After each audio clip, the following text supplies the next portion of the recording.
आज बात करूंगा सर्वाइकल स्पॉन्डिलाइटिस की पहचान और कौन सी एक्सरसाइज करनी चाहिए, कैसे आप ठीक रह सकते हो, कब डॉक्टर की ज़रूरत पड़ती है। सर्वाइकल के बारे में A to Z बताऊंगा।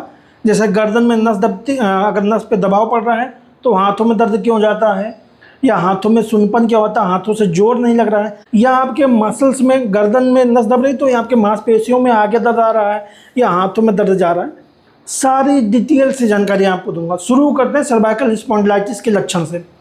सर्वाइकल स्पॉन्डिलाइटिस क्या होता है?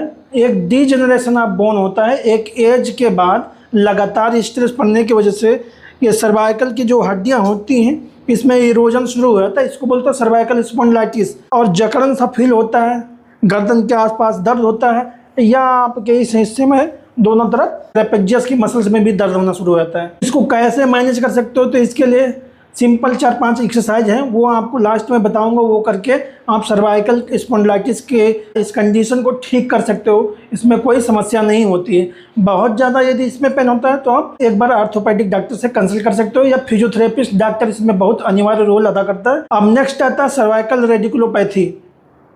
गर्दन में नस दबती है तब आपके हाथों में दर्द जाने लगता है, जैसे डिस्क बल्ज हुआ या C4, C5, 6 पे। तो ये जो नसें होती हैं हाथों में जाती हैं, हाथों को सप्लाई करती हैं, इन नसों पे दबाव होने की वजह से हाथों में दर्द शुरू हो जाता है। इसको बोलते हैं सर्वाइकल रेडिकुलोपैथी। जो हाथों में दर्द जाता है, सुनपन, टिंगलिंग, भारीपन या जोर न लगना हाथ से।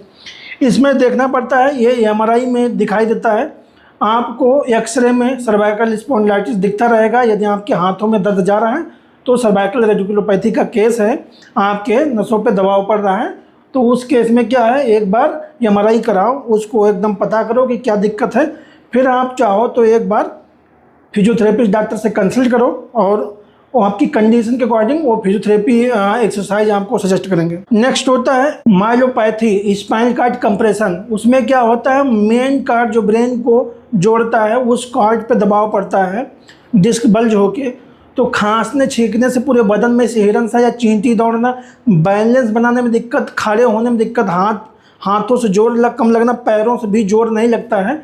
इसमें इमरजेंसी होता है। इसमें आपको डॉक्टर से कंसल्ट करना बहुत ज़रूरी है। मेन स्पाइनल कॉर्ड है, अगर वो ज़्यादा दब गए तो पूरे पैरालाइज हो सकते हो, क्वाड्रिप्लेजिया होने के चांस होते हैं। हाथ और पैर सब पैरालाइज हो सकता है जो माइलोपैथी होता है। इसलिए इस केस में किसी भी ऐसे डॉक्टर को ना दिखाएं जो पढ़ा लिखा ना हो। माइलोपैथी के केस थोड़ा सा रिस्की होता है, इसलिए पूरे बदन में खांसने छींकने से सिहरन होता है, हाथों में कमजोरी, पैरों में कमजोरी और चलने फिरने में बैलेंस में दिक्कत, पावर न लगना, तो आप MRI जरूर कराओ और डॉक्टर से कंसल्ट जरूर करो। आर्थोपेडिक सर्जन से कंसल्ट कर सकते हो या आप न्यूरोलॉजिस्ट सर्जन से भी कंसल्ट कर सकते हो। अब आपको एक्सरसाइज की जानकारी देता हूँ सर्वाइकल स्पॉन्डिलाइटिस की और साथ में रेडिकुलोपैथी की। 2 एक्सरसाइज होंगी, एक गर्दन के आसपास जो दर्द होता है उसके लिए, और एक होगी आपके हाथों में दर्द जा रहा है। लेकिन इस बात का ध्यान रखें, यदि आपसे हो सके तो आप एक बार कंसल्ट जरूर करें फिजियोथेरेपिस्ट डॉक्टर से। तो आपकी कंडीशन को चेक करके यदि आपको बताएंगे एक्सरसाइज तो ज़्यादा बेहतर होगी। मैं ये एक्सरसाइज जो बता रहा हूँ जनरलाइज एक्सरसाइज हैं, और साथ में मेरी क्लिनिक पे जो प्रैक्टिस में ली जाती हैं वह एक्सरसाइज साइंटिफिकली आपको बता रहा हूँ। कोई उलूल जुलूल एक्सरसाइज करने की ज़रूरत नहीं है कि आप हर वीडियो को देखो वो एक्सरसाइज ट्राई करना शुरू कर दो। कंडीशन डिफरेंट हो सकती है, इसलिए दर्द में आराम भी अलग अलग आ सकता है बॉडी के रिस्पॉन्स के हिसाब से। तो पहले एक्सरसाइज, सबसे पहले क्या, ये दोनों तरफ ट्रेपेजियस होते हैं, इनको स्ट्रेच करने की ज़रूरत होती है। तो हाथ को पीछे ले जाओगे और गर्दन थोड़ा सा टिल्ट करोगे दूसरे कंधे की तरफ, और उधर ही आपको झुकाना है ऐसे। दूसरे हाथ से गर्दन को ऐसे खींचना। कम से कम 15 से 20 सेकंड तक जब रोक के रखोगे तब इसका बेनिफिट अच्छा आएगा। 15 से 20 सेकंड होल्ड किया, 3 से 4 बार रिपीट किया। ऐसे सेम दूसरी तरफ से हाथ को पीछे कर लिया, ऐसे गर्दन को दूसरे कंधे की तरफ ऐसे घुमाया और उसी तरफ थोड़ा सा झुकाया, फिर रिलैक्स किया। 3-3 बार दोनों तरफ से, 2 घंटे के अंतर पे या दिन में 3-4 बार जो आप कर सको। गरम से सेकाई कर सकते हो सर्वाइकल स्पॉन्डिलाइटिस में। आप पानी में टॉवल को भिगो, गुनगुना हो टॉवल, उसको निकाल के यहाँ सेकाई करो, और ये स्ट्रेचिंग, सेकाई के बाद स्ट्रेचिंग करो।